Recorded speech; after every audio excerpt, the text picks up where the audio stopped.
జై బలో భీమ భగవానికి.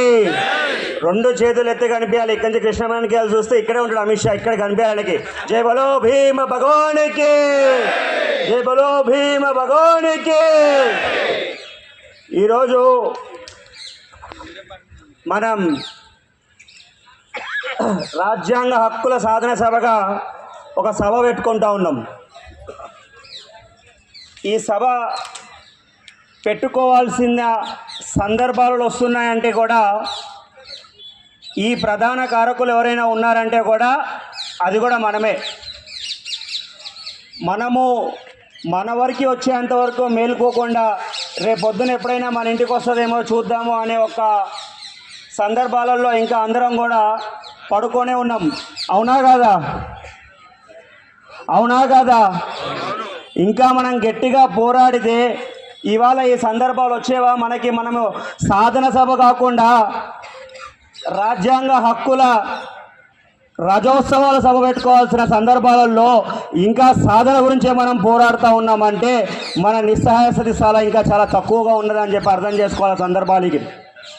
మనం ఈరోజు మన కళ్ళతల్లిలో మన అమ్మ నాన్న మనకి జన్మ ఇచ్చినారేమో కానివ్వండి, మనకి జీవితాన్ని ఇచ్చిన ఆ భగవంతుడు ఎవరైనా ఉన్నారు అంటే ఈ భూమి మీద అది కేవలం డాక్టర్ బాబాసాహెబ్ అంబేద్కర్ మాత్రమే అని గుర్తుపెట్టుకోవాల్సిన అవసరం ఎంతగానో ఉన్నది.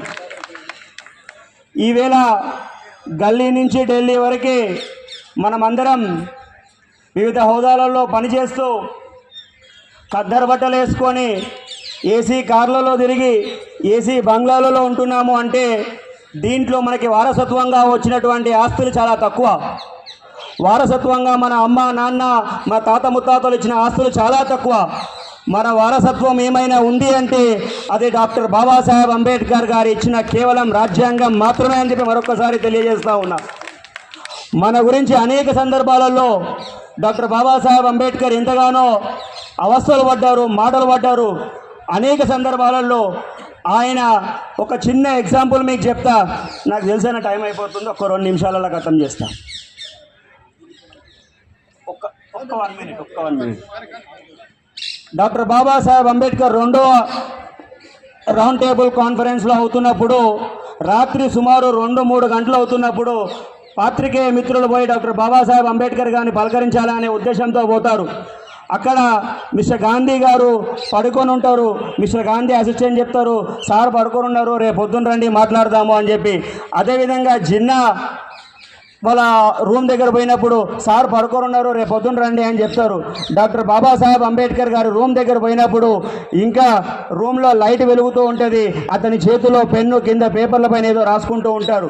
అప్పుడు పాత్రికేయ మిత్రులు అడుగుతారు డాక్టర్ బాబాసాహెబ్ అంబేద్కర్ని, ఎందుకు మేము ఫలానా దగ్గర పోయినప్పుడు పడుకొని ఉన్నారు, ఫలానా దగ్గర పోయినప్పుడు పడుకొని ఉన్నారు, మరి మీరు మాత్రమే ఎందుకు మేలుకొని ఉన్నారు అంటే వాళ్ళ సమాజం అంతా కూడా సుఖంగా నిద్రపోతూ ఉంది, నా సమాజం ఇంకా మేల్కొని ఉంది, ఏ రోజైతే నా సమాజం నిద్రపోతుందో ఆ రోజు నేను పడుకుంటాను అని చెప్పి అహర్నిశలు కష్టపడిన వ్యక్తి.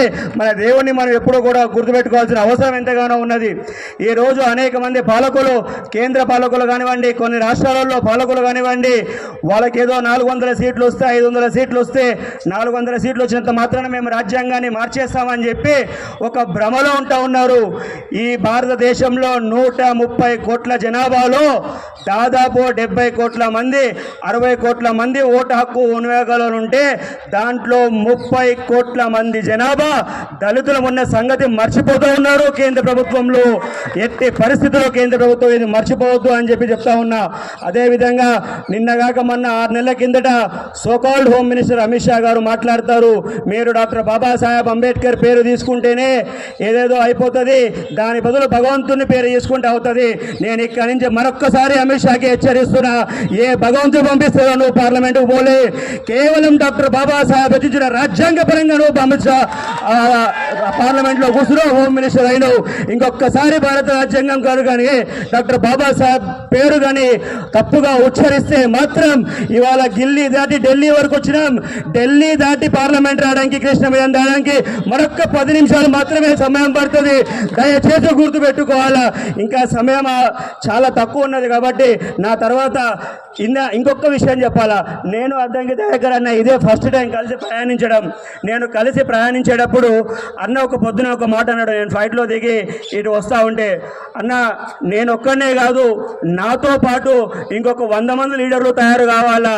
ఎప్పుడైనా సరే అహర్నిశలు ఎవరైనా లీడర్ కష్టపడితే నేను మాత్రమే పైకి ఎదిగాల, నాతో ఉన్నవాళ్ళు కేవలం నేను ఏది చెప్తే అట్లాగే ఉండాలి అనుకుంటారు. కానీ ఇవాళ నేను మరొక్క కాన్సీరామ్ని చూస్తూ ఉన్నా అద్దంకి దయాకర్లా. అద్దంకి దయాకర్ మనసులో ఏమున్నాడంటే నాకు చెప్పినాడు ఆయన స్వయంగా. నేను ఇవాళ పొద్దున్నే ఉన్నా, అది నాకే చెప్పినాడు, నాలాంటి వాళ్ళు ఇంకొక 100 మంది తయారు చేయాలన్నా అని చెప్పి. కాబట్టి మన సమాజం మేలుకొని కాన్సీరామ్ గారు చెప్పినట్టు we doesn't need a selective representatives, we need an elective representatives అన్న నిదానంతో ముందుకు పోవాలని చెప్పి తెలియజేసుకుంటూ